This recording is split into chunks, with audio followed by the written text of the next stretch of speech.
Hablemos de otro episodio que también lo marcó a usted, y es el episodio de los helicópteros MI.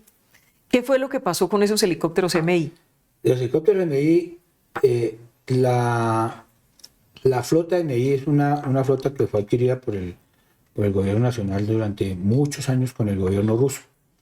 Son helicópteros que son necesarios para el desempeño de la labor que tiene el ejército. Son helicópteros que llegan, por su capacidad, llegan a mucho más altura, tienen mucho más autonomía, ¿cierto? Y desafortunadamente esa flota se ha distinguido por ser una flota, y lo voy a decir muy escuetamente, una flota corrupta. ¿Cierto?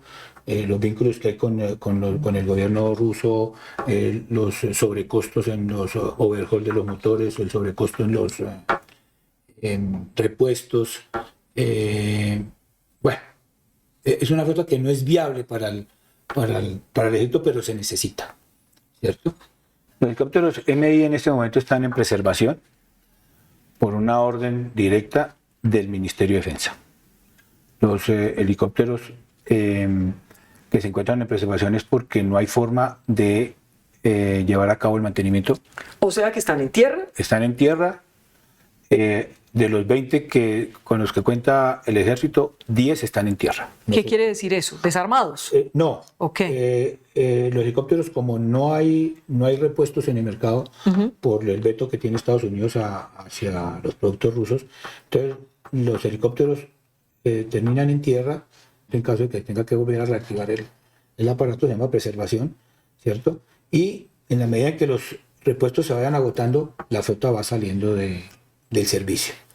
Pero aquí también aparece un interés muy particular. A mí se me aborda en el ministerio y me insinúan o me indican la necesidad que hay de que el gobierno nacional negocie con los norteamericanos, la flota MI, porque va a ser entregada a Ucrania. ¿Quién lo aborda? Me aborda el agregado militar. ¿De Estados Unidos? De Estados Unidos. ¿Quién es? Un coronel de apellido López. Y me informa del interés que tienen los Estados Unidos para que la flota se le sea cedida, ¿sí?, a cambio de $300 millones. A él se le informa y se le deja claro que la flota es de interés nacional, es un patrimonio de los colombianos, y que muy seguramente el presidente no va a estar de acuerdo con esa negociación, ¿sí?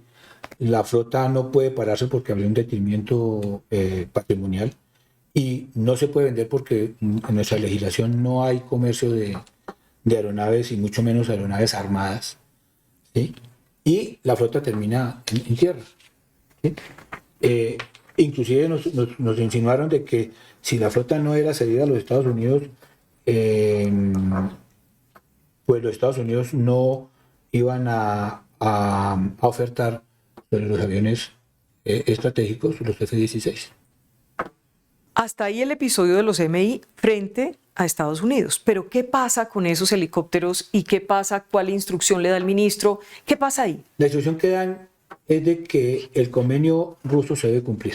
De esta flota hubo mucho interés. En esta flota hubo mucha gente externa que se comunicó, llamó, incidió en la necesidad de que la flota tenía que seguir en uso, ¿cierto?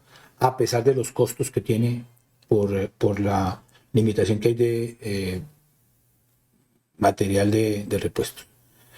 Sin embargo, la fuerza ejército determina que la flota, en la medida en que no se puede hacer mantenimiento, la flota debe ir quedando en tierra. Entonces los helicópteros están parados por eso, ¿cierto? Pero las deudas o los compromisos contractuales permanecen. ¿Cuánta plata tenían que consignar? $15 millones. Y lo intentamos en varias cuentas y en varios países. ¿Y qué pasó?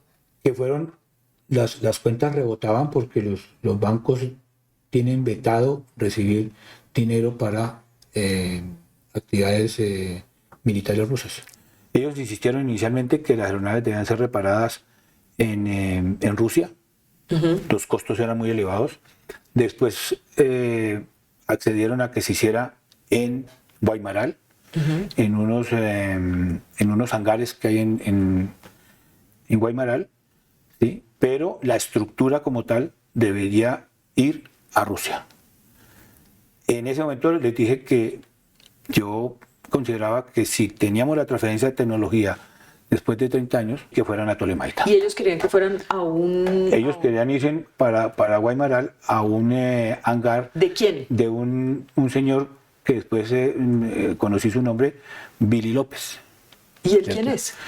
Es una persona que tiene o tuvo, no sé, una empresa de aviación que nos alquilaba aeronaves MI para abastecimiento de las tropas. ¿A él es que siempre lo han relacionado con el expresidente Santos? ¿Es amigo del expresidente? Él es el amigo del expresidente Santos. Pero ni se mandaron a Rusia, ni se arreglaron acá, ni se están usando, sino que están simplemente archivados en lo que usted llama preservación. Preservación. Entonces, pues sencillamente nos quedamos sin flota MI, que tiene un costo grandísimo. ¿Y entonces cómo están haciendo? Estamos sobreutilizando la flota UH-60, que tiene que asumir esa cantidad de horas que tienen los helicópteros rusos, ¿cierto? Que pueden estar por el orden de las 1.500, 1.800 horas anuales. Las está asumiendo el equipo UH-60, que entra en un desgaste acelerado porque pues tenemos que cumplir absolutamente todos los requerimientos que hagan las fuerzas. Y el mantenimiento de esa flota se compra con capital y repuestos, unos de los norteamericanos y otros de Colombia como país. Cuando usted empieza a hablar de este episodio en particular, dice, yo le advertí al ministro que esto era como un foco de corrupción, estos MI. Cuénteme, ¿qué conversación tuvo usted sobre eso con el ministro? A mí cuando me informa él de que el presidente Petro me había nombrado, me dice que hay que combatir la corrupción, que era el ministerio. Yo le hago referencia sobre la flota rusa, porque pues no es desconocido por nadie en el medio militar los problemas que ha tenido la flota y las incidencias de corrupción que ha tenido, que han cuestionado la integridad de los miembros de la fuerza pública. Y pues se quedó tácitamente en que se tenía que combatir la corrupción. ¿Y usted tiene nombres de los corruptos, de los MI? Sé que hay unas investigaciones, hay mucha información, mucha fue corroborada, pero las investigaciones que se adelantaron en su momento no permitieron determinar, no sé si por incidencia de los comandantes o por recomendación de los comandantes, pero la flota sigue en tierra y con esa flota se ha enriquecido mucha gente. ¿Quiénes? De un momento a otro, las unidades militares empezamos a recibir unos apoyos de horas de más asignadas para la actividad de mando y control y apoyo a operaciones. Pero un apoyo de privados, sí, de aeronaves privadas. Las aeronaves eran contratadas por la aviación del ejército para suplir las necesidades que teníamos para el cumplimiento de la misión. Y empezaron a llegar requerimientos donde nos exigían que esas horas que eran asignadas debían ser consumidas en términos militares. No se necesitaban. Algunas veces nos sobraban horas, ¿cierto? Pero por los contratos estaban firmados y había que hacer los consumos. Unos años después, ya cuando estaba yo en mi situación de retiro, una de esas empresas que tiene sede en Medellín me abordó, me dijo que pues, estaba interesado en que si le podía administrar la empresa. Yo no soy piloto, no tengo esa capacitación. Sabemos de planeamiento, de apoyos, etcétera. Pero dentro de la conversación con la persona que me entrevistó, me dijo que había un pero en la administración. Le pregunté qué pasaba. Mijo, lo que pasa es que en estos contratos hay que entregar unos dineros por la cantidad de horas que se vuelen. Entonces, pues yo sencillamente le dije a la señora que pues, o al señor que me entrevistó, que yo no estaba interesado ni en administrar la empresa, ni empezar a corromper al personal de oficiales o suboficiales que tenían que ver con esa contratación. ¿Quiénes eran los comandantes que recibían supuestamente dinero de esas horas voladas por esa empresa? En ese momento, el personal que atendió la entrevista me manifestó que había que darle un porcentaje por las horas voladas al comandante de la aviación y al comandante de la jurisdicción donde esos helicópteros volaban. ¿Sí? Realmente, pues a mí no me consta si les entregaron o no entregaron, porque fue la afirmación de esa señora. Pero le dieron dos nombres. Me dieron dos nombres, me dijeron que el comandante de la división de asalto aéreo en esa época era el señor general Rey, y que al comandante de la cuarta división, de la cuarta brigada, era el señor general Montoya. También hubo muchos cuestionamientos con respecto al general Mejía.